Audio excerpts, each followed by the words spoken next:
हुई अब सरकार बनाने की तैयारी है। शपथ ग्रहण और मंत्रियों के नाम पर चर्चा चल रही है। इसी बीच बीजेपी ने बिहार में 3 पर्यवेक्षक बनाए हैं। केशव प्रसाद मौर्य को भी बिहार में पर्यवेक्षक बनाया गया है। साध्वी निरंजन ज्योति भी पर्यवेक्षक बनाई गई हैं। अर्जुन राम मेघवाल भी पर्यवेक्षक बनाए गए हैं। कल सुबह 10 बजे बीजेपी विधानमंडल की बैठक होनी है। 3 पर्यवेक्षकों के नाम बीजेपी की ओर से सामने आ चुके हैं, जिसमें केशव प्रसाद मौर्य उत्तर प्रदेश के डिप्टी मुख्यमंत्री भी मौजूद हैं, जिन्होंने बिहार चुनाव के दौरान सह प्रभारी की भूमिका भी निभाई और अब पर्यवेक्षक के तौर पर भी उन्हें बिहार भेजा जा रहा है। साध्वी निरंजन ज्योति भी पर्यवेक्षक बनाई गई हैं, वहीं अर्जुन राम मेघवाल भी पर्यवेक्षक बनाए गए हैं।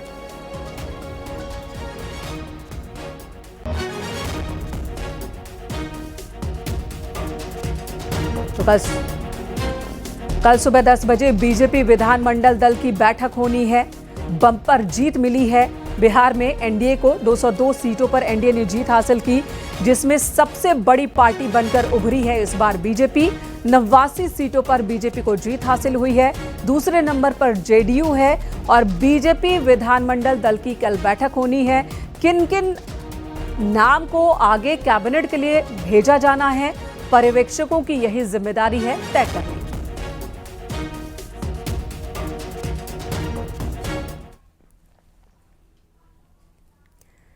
और अगली खबर वाराणसी से, जहां पर दाल मंडी चौड़ीकरण की योजना धीरे धीरे आगे बढ़ रही है। 187 मकानों में से अब तक 5 मकान पर ध्वस्तीकरण की कार्रवाई की गई। इस योजना से विश्वनाथ मंदिर जाने वाले रोड पर ट्रैफिक की समस्या कम होगी, यानी लोगों को ट्रैफिक की समस्या से राहत मिलेगी। दाल मंडी कार्रवाई के चर्चाओं के बीच नए दाल मंडी का 3D मॉडल सामने आया, जिसमें चौड़ीकरण के बाद दाल मंडी कैसा दिखेगा, ये पूरा रास्ता कैसा दिखेगा, इस एनिमेशन में आप देख सकते हैं। दाल मंडी चौड़ीकरण के बाद बनने वाली सड़क का ये 3D मॉडल है, जिसमें लंदन स्ट्रीट की तरह आपको वाराणसी की ये गलियां नजर आएंगी। इसलिए तैयार किया गया था कि जो हमारी ये परियोजना थी, इसके बारे में ये पब्लिक को कैसे दिखेगी इन फ्यूचर बनने के बाद से, उस उद्देश्य से जो है इसको तैयार कराया गया है। और जैसे ये 3D में दिख रही है, सेम ऐसे ही जो है ये बनने के बाद भी दिखाई देगी।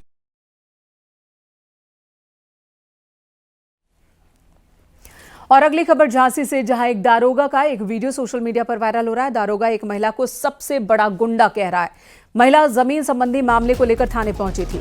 दारोगा कोतवाली मऊरानीपुर में तैनात है। इस घटना का वीडियो सामने आया है, जहां पर दारोगा और महिला के बीच बहस हो रही है, जहां पर दारोगा उस महिला को सबसे बड़ा गुंडा कह रहा है।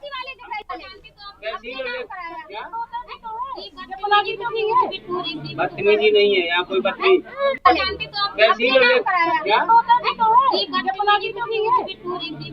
नहीं है यहाँ, कोई बदतमीजी। लेखपाल कानून को जो जगह बता देंगे वो बनेगी। गुंडा कुछ नहीं है, तुमसे बड़ा कोई गुंडा नहीं है, तुमसे बड़ा कोई गुंडा नहीं।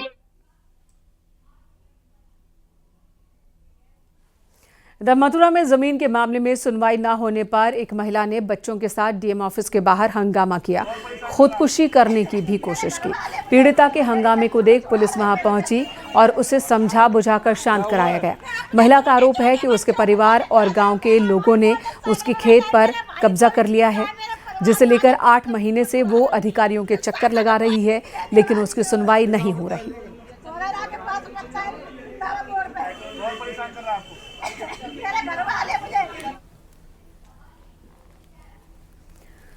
और अगली खबर आगरा से, जहां पर करोड़ों की टैक्स चोरी का मामला सामने आया। स्टेट जीएसटी विभाग की जांच में बड़ा खुलासा हुआ।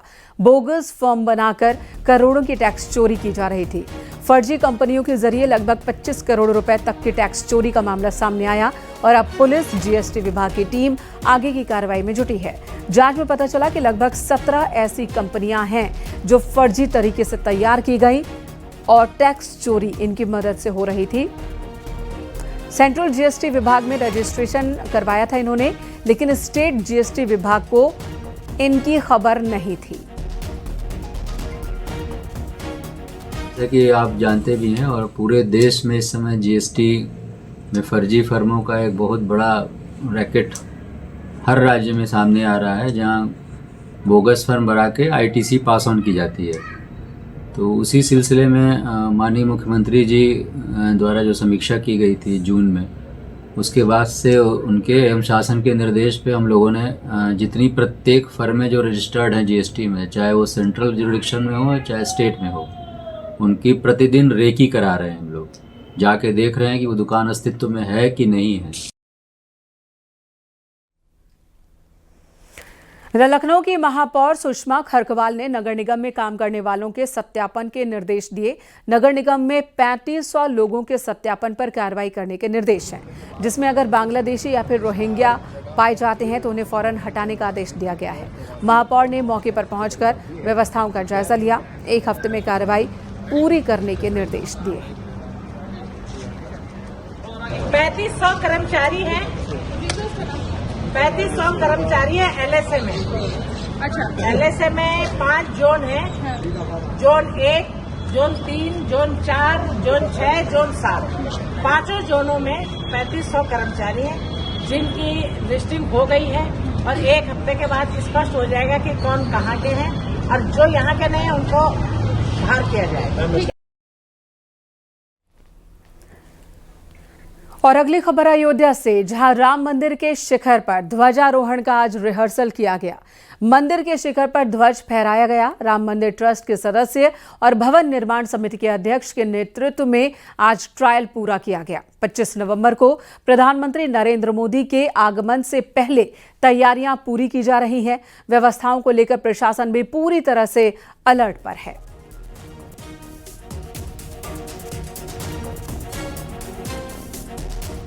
में वो जाकर प्रार्थना करेंगे और विशेष रूप से उन्होंने आग्रह किया है कि सभी ऋषियों के उनके प्रार्थना के समय पूरी व्यवस्था पुजारी इत्यादि की होनी चाहिए। वो तो यद्यपि पुजारी वगैरह तो रहते हैं, लेकिन यह कार्यक्रम में संकेत है। शेषावतार मंदिर भी जाएंगे और उसके बाद प्रधानमंत्री जी का कार्यक्रम मंदिर में होगा, आप सभी जानते हैं। भगवान रामलला के मंदिर के शिखर पर ध्वजारोहण को लेकर आज राम मंदिर परिसर में रिहर्सल किया गया। इस दरमियान राम मंदिर के ट्रस्ट के सभी पदाधिकारी और इसके साथ ही भवन निर्माण समिति के चेयरमैन उपस्थित रहे। भगवान रामलला के मंदिर निर्माण की पूर्णता का संदेश देश के प्रधानमंत्री विवाह पंचमी यानी कि 25 नवंबर को अयोध्या से पूरे विश्व को देंगे और ऐसे में ध्वजारोहण के कार्यक्रम को लेकर के पूर्वाभ्यास का दौर जारी है और अभी मुख्यमंत्री के आगमन के बाद उनके सामने भी एक बार रिहर्सल फिर से किया जाएगा। प्रधानमंत्री के कार्यक्रम को लेकर तैयारियों को फाइनल टच दिया जा रहा है और ऐसे में जो मुख्य कार्यक्रम है यानी कि भगवान रामलला के मंदिर के शिखर पर ध्वज पताका लहराने का, उसको लेकर के अब पूर्वाभ्यास किया जा रहा है और लगातार कार्यदायी संस्था के साथ इस बात की पुष्टि की जा रही है कहीं कोई तकनीकी खामी इसमें न रह सके। सहयोगी सर्वेश के साथ निमित गोस्वामी, न्यूज़ 18 अयोध्या। दरागरा में एक बच्चा खेलते वक्त पानी से भरे ड्रम में गिर गया। मौके पर ही 2 साल के मासूम की मौत हो गई। मासूम की मौत से परिवार में कोहराम है। ये मामला है थाना पिनाहट क्षेत्र के गांव मदनपुर का। सूचना पर पुलिस मौके पर पहुंची, बच्चे का शव पोस्टमार्टम के लिए भेजा।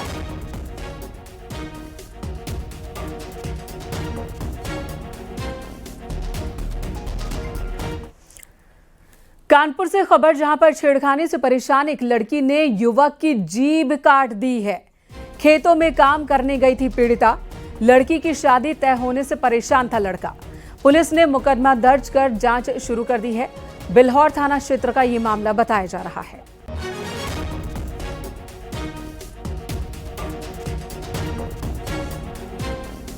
बिल्हौर थाना अंतर्गत ग्राम दरियापुर में एक युवती का उसी गांव में एक व्यक्ति के साथ जो है पूर्व में संबंध था।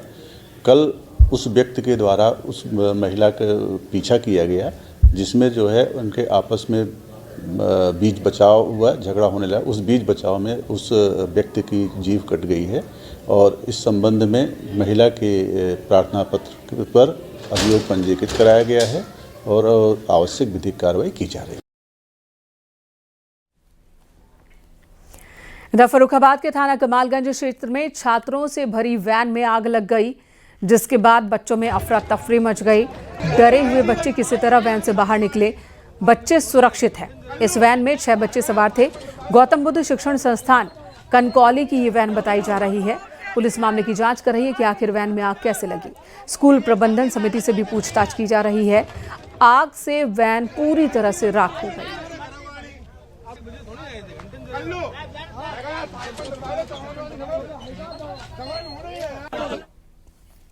मथुरा के वृंदावन में लोगों ने शराब के ठेकों पर जमकर हंगामा किया है। भारी संख्या में कथित गौरक्षक उन ठेकों पर पहुंचे जहां जिस रास्ते से सुबह प्रेमानंद महाराज की पदयात्रा निकलती है। उन्होंने दुकानदारों को भगवान राधा कृष्ण की नगरी में शराब की दुकानों को बंद करने को कहा और हंगामा किया। हंगामे की सूचना पर पुलिस वहां पर पहुंची। इससे पहले युवक वहां से भाग गए। इस घटना का वीडियो सोशल मीडिया पर वायरल हो रहा है। 2 दिन पहले ही बागेश्वर धाम पीठाधीश्वर धीरेन्द्र कृष्ण शास्त्री ने ब्रजवासियों से वृंदावन में शराब की दुकानों को बंद कराने का आग्रह किया था।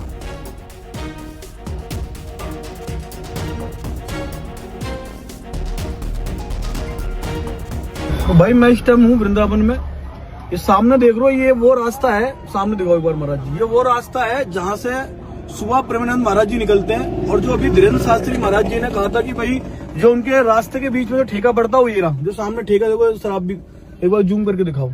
ये देखो, ये शर्म की बात है, ब्रजवासियों के लिए शर्म की बात है, मथुरा वासियों के लिए शर्म की बात है कि इस पावन भूमि पर, इस पावन धरती पे जब साक्षात भगवान श्री कृष्ण ने जन्म लिया, वहां पे दारू बिक रही है, मांस बिक रहा है। सिर्फ नशा मुक्त वृंदावन, नशा मुक्त ब्रजवास कहने से नहीं होगा, करना पड़ेगा।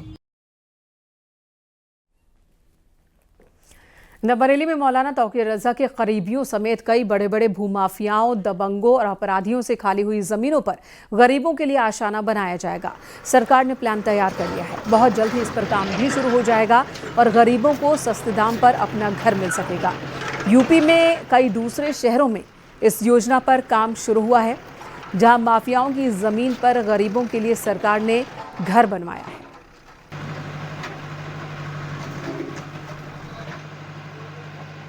माननीय मुख्यमंत्री जी का कहना है कि ऐसे तमाम जो भूमाफिया हैं, ऐसे लोग जिन्होंने सरकारी ज़मीनों पे कब्जे कर रखे हैं और अपनी कह सकते हैं कि दबंगई के बल पर, उन सभी से एक अभियान छेड़ा गया है कि हम ऐसी ज़मीनों को चिन्हित कर रहे हैं, उन ज़मीनों को हम खाली करा रहे हैं और उसके पश्चात वो खाली कराई गई ज़मीन पर उसका समुचित उपयोग, या कह लीजिए कि उसका सबसे सार्थक उपयोग करते हुए वहाँ पर बहुमंजिली EWS इकोनॉमिकली जो वीकर सेक्शन के लोग हैं, गरीबी रेखा से नीचे रहने वाले लोग हैं, उन लोगों को हम ऐसे मकानों में उनको पात्र मानते हुए उनको इसका आवंटन हम लोग करेंगे। प्रयागराज में अवैध निर्माण के खिलाफ पीडीए का एक्शन जारी है। पीडीए ने सील किए गए 4 ढाबों को बुलडोजर से ध्वस्त किया। आरोपों के मुताबिक बिना किसी इजाजत के अवैध रूप से यहां ढाबे चलाए जा रहे थे, जिस पर कार्रवाई की गई है प्राधिकरण की ओर से।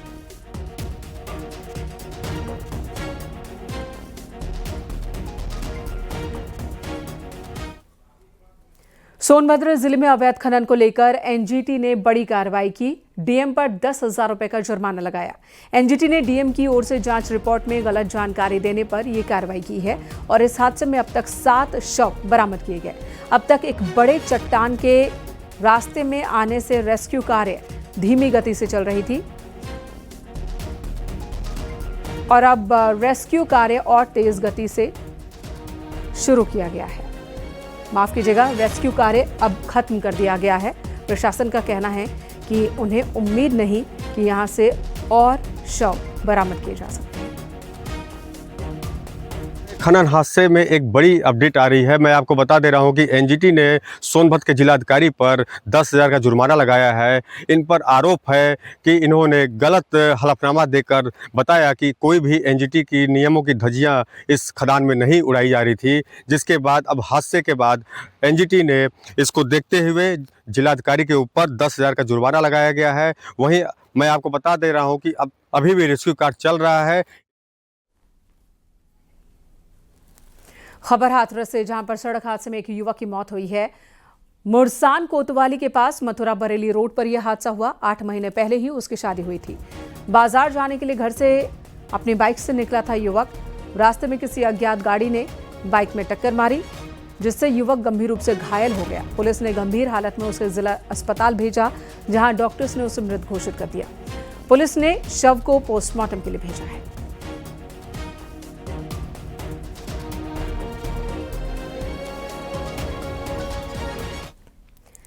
वाराणसी में एक बार फिर काशी तमिल संगमम होने जा रहा है। काशी और दक्षिण के सदियों पुरानी संस्कृति एक बार फिर जीवंत होगी। इस बार यह आयोजन 2 दिसंबर से शुरू होगा, जिसकी शुरुआत मुख्यमंत्री योगी आदित्यनाथ करेंगे। 13 दिनों के इस आयोजन में काशी और दक्षिण की संस्कृति, व्यापार, धर्म और परंपरा का संगम देखने को मिलेगा। वाराणसी के नमो घाट पर स्टॉल्स के जरिए काशी और दक्षिण के लघु उद्योगों की प्रदर्शनी भी लगाई जाएगी, जो कि आकर्षण का केंद्र बनने वाली है।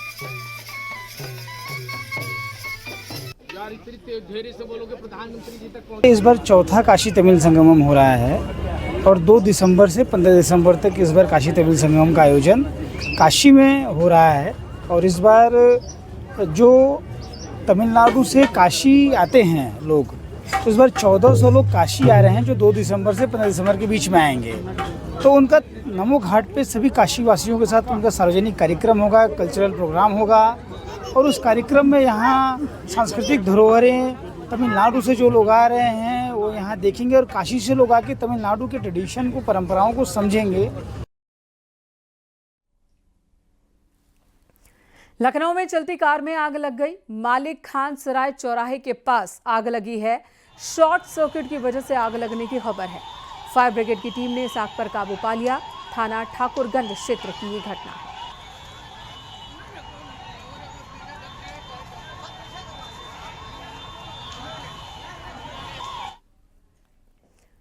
और अगली खबर मेरठ से, जहां पर बाइक सवार पर लाठी से हमले के मामले में पुलिस ने बड़ी कार्रवाई की। 7 आरोपियों को गिरफ्तार किया, जबकि 3 आरोपियों की तलाश अभी जारी है। हमले का एक वीडियो सामने आया था, जिसे हमने प्रमुखता से दिखाया भी था, जिसके बाद पुलिस हरकत में आई और अब एक्शन हुआ है। घटना थाना कंकड़ खेड़ा क्षेत्र की है। बाइक सवार पर लाठी से हमला किया था कुछ लोगों ने, और आरोपी ने खुद ही वीडियो वायरल भी किया था। सोशल मीडिया पर एक वीडियो वायरल हो रहा है, जिसमें बाइक पर 3 सवार युवकों के साथ कुछ लोग मारपीट करते हुए नजर आ रहे हैं। ये मामला थाना कंकड़ खेड़ा क्षेत्र का है। इसमें मामले का पुलिस द्वारा संज्ञान लिया गया है। इसमें सुसंगत धाराओं में मुकदमा पंजीकृत किया गया है। जानकारी करने पर पता चला है कि माहिर और शोएब की आपस में किसी बात को लेकर कहासुनी हुई थी, और इसके बाद इनकी हाथापाई भी हुई थी आपस में, जिसके बाद इनका फैसला करा दिया गया था। ये घटना 5 तारीख की है। इस बात को लेकर माहिर काफी आहत था। उसने अपने दोस्त शादाब के साथ शोएब को पीटने की प्लानिंग की थी। 6 तारीख को इसने अपने दोस्तों को बुलाया था तथा इसके साथ शोएब के साथ मारपीट की है इसने, जिसका वीडियो सोशल मीडिया पर वायरल हो रहा है। इसमें कुल 7 अभियुक्त गिरफ्तार किए जा चुके हैं। बुलंदशहर पुलिस ने चोरी के 5 आरोपियों को गिरफ्तार किया है। आरोपियों के पास से 3,51,000 रुपए कैश और तकरीबन 12 लाख रुपए के सोने चांदी के गहने बरामद किए गए। साथ ही 2 तमंचा, कारतूस और 3 चाकू बरामद किए गए हैं। थाना देहात कोतवाली पुलिस ने आरोपियों की गिरफ्तारी की। बीते 30 अक्टूबर को इन्होंने कोतवाली देहात क्षेत्र के यमुनापुरम कॉलोनी में बंद मकान और कुडवल बनारस में चोरी की वारदात को अंजाम दिया था। पुलिस के मुताबिक चोरों का ये गैंग बंद मकानों को निशाना बनाता था।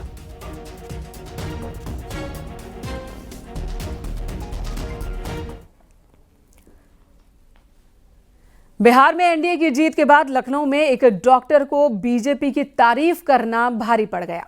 डॉक्टर श्रवण के साथ मेडिकल स्टोर संचालक चंद्र प्रकाश यादव ने डंडे से मारपीट की है। मेडिकल संचालक के कई और साथी भी वहां पहुंचे, डॉक्टर श्रवण को पीटने लगे। आरोपी ने डॉक्टर के अंगूठे को दांत से चबा भी लिया और इस दौरान डॉक्टर के गले की चेन गिर गई। ये मामला है 14 नवंबर का चिन्हट के मल्हौर में डेंटिस्ट श्रवण के क्लिनिक का। इस बात की भी चर्चा हो रही है कि डॉक्टर श्रवण मरीजों को आरोपी के मेडिकल स्टोर की दवाई नहीं लिखते थे, इसलिए दोनों के बीच रंजिश थी। केस दर्ज कर पुलिस आरोपियों की तलाश में जुटी है।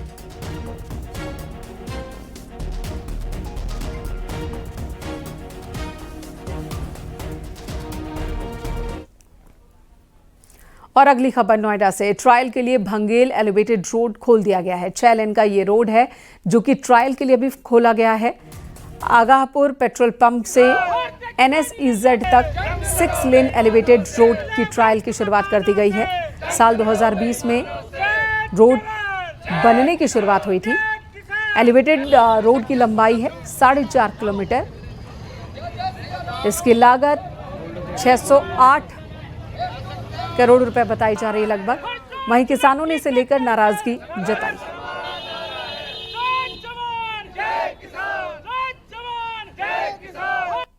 इस वक्त हम 6 लेन एलिवेटेड रोड पर मौजूद है और आप देखेंगे यहाँ से अब ट्रैफिक का आवागमन शुरू हो गया है और इस एलिवेटेड का निर्माण का कार्य लगभग पूरा हो गया था। हालांकि लंबे वक्त से इंतजार किया जा रहा था, लेकिन इसी बीच नोएडा के किसान संगठनों ने इसे खोलने की अपील की थी, जिसके बाद नोएडा अथॉरिटी के CEO लोकेश एम ने आज ट्रायल बेसिस पे इसकी शुरुआत की है। नोएडा से ग्रेटर नोएडा जाने के लिए एक पैरेलल एलिवेटेड का निर्माण किया गया है और आपको बता दें इससे कई सेक्टर भी लाभान्वित होंगे, लिहाजा ये काफी महत्वपूर्ण है। कैमरामैन विपिन के साथ हिमांशु शुक्ला, न्यूज़ 18 नोएडा।